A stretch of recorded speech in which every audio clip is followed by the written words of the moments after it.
वाराणसी गंगा किनारे बसा वो शहर है जिसे पूरी दुनिया आध्यात्म और शांति का प्रतीक मानती है। लेकिन इस बार काशी से आई एक खबर ने पूरे देश को हिलाकर रख दिया। एक मासूम के साथ दरिंदगी की ऐसी घटना हुई जिसे सुनकर आपका दिल दहल जाएगा। 23 लड़कों ने मिलकर एक लड़की की जिंदगी को 6 दिनों तक नर्क बना दिया। आज हम आपको सुनाएंगे वो ही खौफनाक सच्चाई।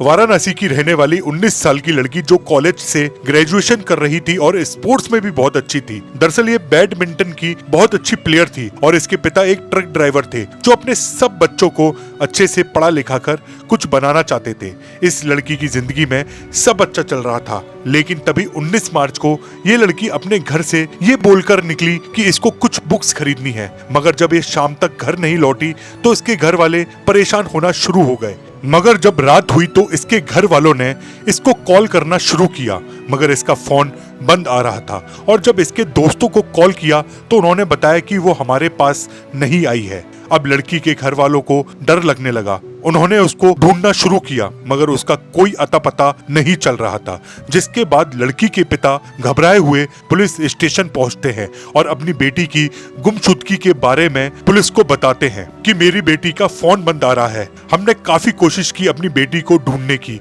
उसके दोस्तों से भी पूछा, मगर किसी को उसके बारे में नहीं पता। वो बस घर से बुक्स लेने के लिए निकली थी, मगर अभी तक घर नहीं आई। जिसके बाद पुलिस रिपोर्ट दर्ज कर लेती है और उनको बोलती है कि आप टेंशन मत लो, हम जल्द से जल्द आपकी बेटी को ढूंढ लेंगे। ये सुनकर लड़की के पिता अपनी बेटी की टेंशन लेते हुए अपने घर चले जाते हैं। अब दूसरे दिन सुबह होते ही 30 मार्च को लड़की के माता पिता, उसके रिश्तेदार, दोस्त सब लड़की को वाराणसी की गलियों में, दुकानों में, रोड में, कॉलेजों में ढूंढना शुरू कर देते हैं, मगर उस लड़की का कोई अता पता नहीं चल रहा था। लड़की के पिता वापस पुलिस स्टेशन जाकर अपनी बेटी के बारे में पूछते हैं कि उसका कोई पता चला। पुलिस वालों ने उनको वापस दिलासा देते हुए बोला कि आप टेंशन मत लो, आपकी बेटी को हम ढूंढ लेंगे, हम अपनी तरफ से पूरी कोशिश कर रहे हैं। और ऐसे ही करते करते अब 4 अप्रैल की डेट आ जाती है और इसी दिन पुलिस वालों को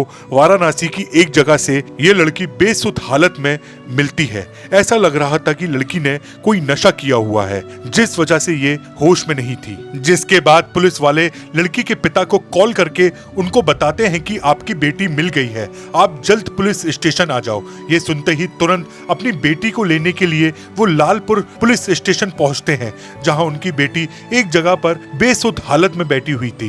पुलिस वाले उनको बताते हैं कि आपकी बेटी ने कोई नशा किया हुआ है, जिस वजह से वो होश में नहीं है। मगर सबसे अच्छी बात यह है कि आपकी बेटी सही सलामत मिल गई है। अब आप टेंशन फ्री हो जाओ और अपनी बेटी को घर लेके जाओ। ये सुनकर लड़की के पिता अपनी बेटी को लेके घर चले जाते हैं और देखते ही देखते अब 6 अप्रैल आ जाती है और लड़की अब थोड़ा होश में आना शुरू होती ही है कि अपने घर पे आए हुए रिश्तेदारों में से आदमियों को देखकर चीखने और चिल्लाने लगती है।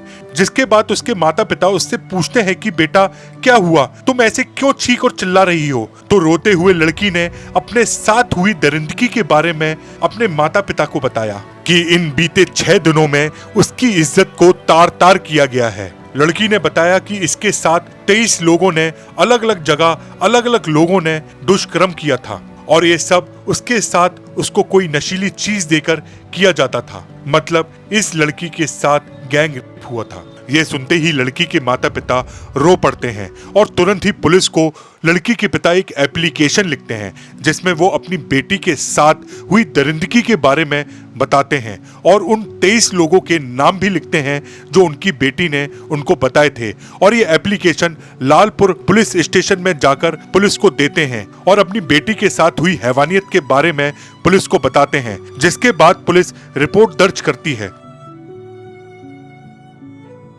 उसके बाद 4 तारीख को लड़की बरामद हुई पुलिस द्वारा। उसका हालत बहुत खराब था, बताने की स्थिति में नहीं थी। जब सामान्य स्थिति थोड़ी हुई तो वो सारी घटनाओं को बारी बारी से बताई। बेटी ने आप लोगों को क्या बातें बताई और क्या बताया कि किस तरीके से जैसे कोई नशे की चीज देके या क्या उसके साथ नशीला पदार्थ कई बार, कई डोज, कई जगहों पर लिया गया और उसके साथ सामूहिक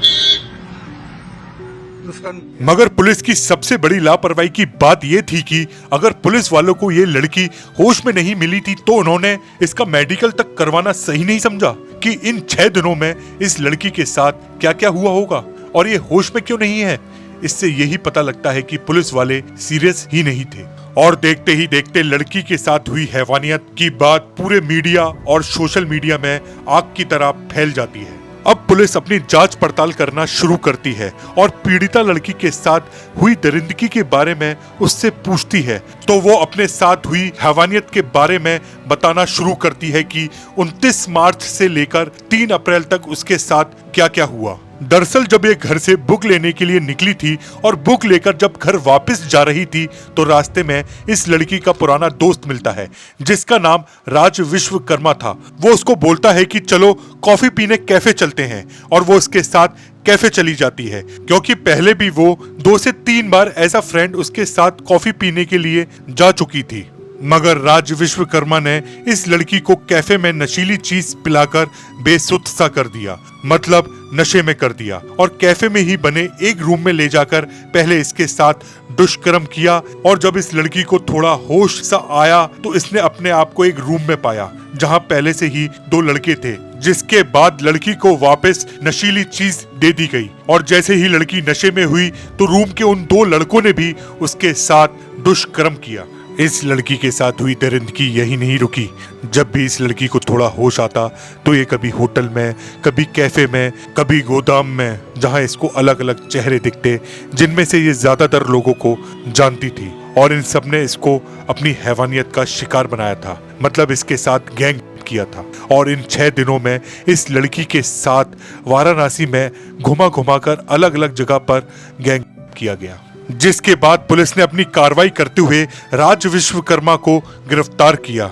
और जब 12 अप्रैल को प्रधानमंत्री नरेंद्र मोदी जी वाराणसी दौरे के लिए वहां पहुंचे तो सबसे पहले उन्होंने वाराणसी के पुलिस कमिश्नर मोहित अग्रवाल से उस बच्ची के साथ हुई दरिंदगी के बारे में बात की और उनको जल्द से जल्द इस केस के ऊपर कार्रवाई करने को बोला और आरोपियों को गिरफ्तार करने को। जिसके बाद पुलिस अपनी जांच पड़ताल अच्छे से शुरू करती है तो पुलिस को एक सेक्स रैकेट के बारे में पता चलता है जो अनमोल गुप्ता नाम का शख्स चला रहा था।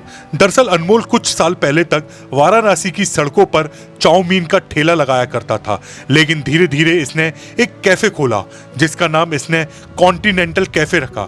मगर ये कैफे सिर्फ खाने पीने का नहीं था बल्कि नशे और प्रोस्टिट्यूशन का अड्डा बन चुका था। अनमोल अपने कैफे में नशे का सामान बेचता था, शराब, ड्रग्स और काफी अलग टाइप की नशे की चीजें। कैफे में आने वाले लड़के और लड़कियों को नशे की लत लगाई जाती थी, जहां लड़कियों को नशा देकर उनके साथ दुष्कर्म किया जाता था और उन लड़कियों की आपत्तिजनक वीडियो बनाकर उन लड़कियों को ब्लैकमेल करके प्रोस्टिट्यूशन के धंधे में धकेल दिया जाता था। और इन सबका जिम्मेदार हैवान अनमोल गुप्ता था जो ये सब करवाता था। अनमोल की गैंग में आम घर के लड़के शामिल थे। कोई ग्रेजुएशन का स्टूडेंट था तो कोई आईआईटी कर रहा था तो कोई स्टेशनरी की दुकान चला रहा था तो कोई साड़ी की, और इन सबकी उम्र 20 से 25 साल के बीच की थी। अनमोल नए लड़कों को पैसा, नशा और ग्लैमर का लालच देकर अपने साथ जोड़ता था और इन सभी लड़कों का एक ही काम होता था, लड़कियों को फंसाना और उन लड़कियों की वीडियो बनाकर उनको ब्लैकमेल कर प्रोस्टिट्यूशन का धंधा करवाना। इन सब लड़कों को ये सब करने के लिए पैसा भी मिलता था। और अनमोल का ये सेक्स रैकेट वाराणसी तक सीमित नहीं था, कोलकाता, पटना और भी कई जगह इसके सेक्स रैकेट चला करते थे। और इनमें से अनमोल का एक गैंग मेंबर था राज विश्वकर्मा। इसने अनमोल से पैसे उधार ले रखे थे तो अपना कर्ज चुकाने के लिए अनमोल ने इससे बोला था कि कोई लड़की लेके आ, उसको नशा देकर उसका आपत्तिजनक वीडियो बनाकर उसकी वीडियो अपलोड करके और उसको ब्लैकमेल कर कर उससे हम प्रोस्टिट्यूशन का धंधा करवाएंगे और उससे पैसे कमाएंगे जिससे तेरा कर्जा चुक जाएगा। जिसके बाद राज विश्वकर्मा इस 19 साल की लड़की को कैफे लेके गया और नशीली चीज पिलाकर इसके साथ दुष्कर्म किया और 6 दिनों के अंदर 23 लड़कों ने इस लड़की की इज्जत को तार तार कर दिया। और दुख की बात तो ये है कि इस पीड़िता लड़की की इज्जत लूटने वालों में से ज्यादातर इसके दोस्त ही थे। अब तक पुलिस ने 23 आरोपियों में से 12 आरोपियों को गिरफ्तार कर लिया है, जिनमें से इनका बॉस अनमोल गुप्ता, राज विश्वकर्मा, समीर, आयुष, सोहेल, दानेश, अनमोल, साजिद, जाहिद, इमरान, अमन और राज खान शामिल थे। दोस्तों, ये घटना सिर्फ एक लड़की के साथ नहीं हुई, ये उस पूरे सिस्टम की नाकामी है जो बेटियों को सुरक्षा देने का दावा करता है। सोचिए, अगर वो आपकी बहन होती, आपकी बेटी होती, तो क्या आप चुप रहते? अब वक्त है सिर्फ आवाज उठाने का। इस वीडियो को इतना शेयर कीजिए कि हर दरिंदे को लगे अब बेटियां अकेली नहीं हैं। और अगर आप भी उस लड़की के साथ खड़े हैं तो कमेंट में लिखिए, हम तुम्हारे साथ हैं। अगर आपको मेरी वीडियो पसंद आई हो तो मेरे चैनल क्राइम की स्टोरी को सब्सक्राइब करना ना भूलें। नोटिफिकेशन के लिए बेल आइकन जरूर प्रेस करें और वीडियो को लाइक शेयर करके कमेंट में अपनी राय जरूर बताएं।